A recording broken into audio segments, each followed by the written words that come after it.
1월 26일 주일 이른 아침입니다.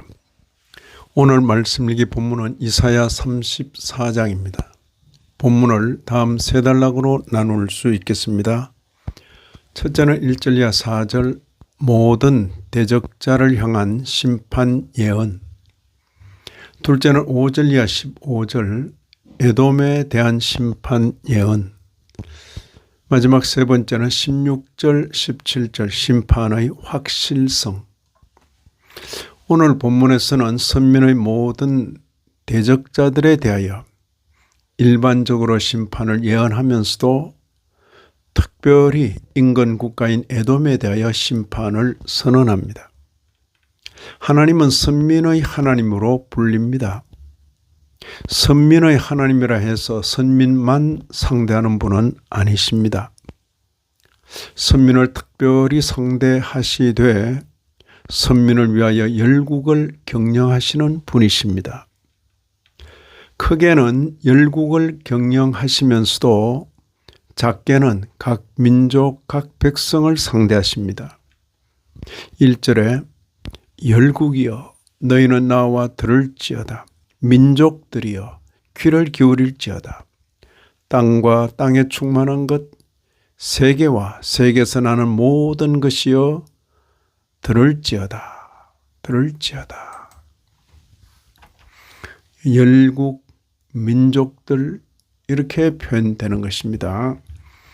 열국과 같은 대상을 나타내는 표현으로 열방, 만군, 하늘의 만상, 하늘들, 그 만상 등의 표현들이 3절과 4절에 쓰이고 있습니다.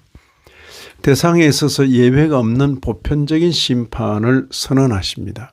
4절에 하늘의 만상이 사라지고 하늘들이 두루마리같이 말리되 그 만상의 쇠자나무 포도나무 잎이 마름 같고 무화과나무 잎이 마름 같으리라.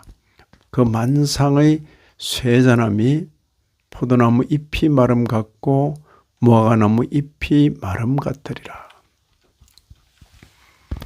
이런 표현을 우리가 신약 성경 베드로후서에서 읽게 됩니다. 베드로후서 3장 10절에 그날에는 하늘이 큰 소리로 떠나가고 물질이 불에 풀어지고 땅과 그 중에 있는 모든 일이 드러나리로다.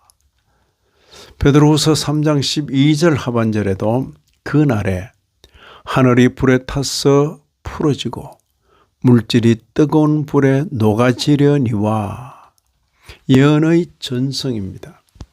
이사야 선지자의 예언을 베드로 사도가 이어 전하고 있습니다. 우리는 이런 예언이 온전히 성취 실현될 때를 기다리는 신약교회의 성도들입니다. 이사야 선지자의 예언이 그때 그 시대만을 반영하는 것이 아니라 장차올 역사의 마지막 때도 가리키고 있다는 것을 확인할 수 있습니다. 다음 단락에서는 에돔에 대한 심판을 예언합니다. 에돔은 역사 속에서 대적자의 전형입니다. 에돔은 에서의 후손들로서 이스라엘과는 형제지간이었지만 광야에서 이스라엘을 괴롭혔고 이사야 당대에도 서로 적대국이었습니다. 열국을 향한 심판이 구체적으로 에돔 위에 내리는 모습입니다. 5절 보시면 여호와의 칼이 하늘에서 족하게 마셨은즉 보라 이것이 에돔 위에 내리며 진멸하시기로 한 백성 위에 내려 그를 심판할 것이라. 에돔에 임하는 심판이 여호와께로부터 말미암은 것이고 선민 유다와 관계가 있다는 것을 적시합니다. 8절에 이것은 여호와께서 보복하시는 날이요 시온의 송사를 위하여 신원하시는 해라. 하나님의 심판의 결과 에돔이 폐허가 되고 말 것을 예고하십니다. 9절 이하 11절 상반절입니다. 에돔의 시내들은 변하여 역청이 되고 그 티끌은 유황이 되고 그 불붙는 역청이 되며 낮에나 밤에나 꺼지지 아니하고 그 연기가 끊임없이 떠오를 것이며 세세에 황무하여 그리로 지날 자가 영영이 없겠고 당아새와 고슴도치가 그 땅을 차지하며 부엉이와 까마귀가 거기에 살 것이라. 마지막 단락에서는 선지자를 통하여 선언된 심판 선언이 확실할 것을 말씀하십니다. 명하시고 모으신 하나님께서 완전하신 것처럼 그분의 말씀도 완전하다고 말합니다. 이런 말씀을 읽는 신약교회 성도인 우리로서는 구원과 마찬가지로 심판의 성취에 있어서도 임의와 아직의 이중적 측면이 있음을 알게 됩니다.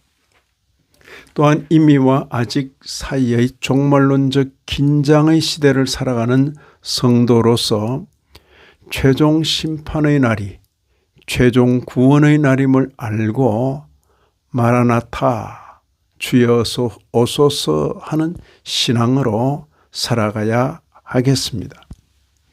이 아침에도 말씀에 참여하신 모든 분들 위해 하나님의 크신 은혜가 더하시기를 진심으로 기원합니다.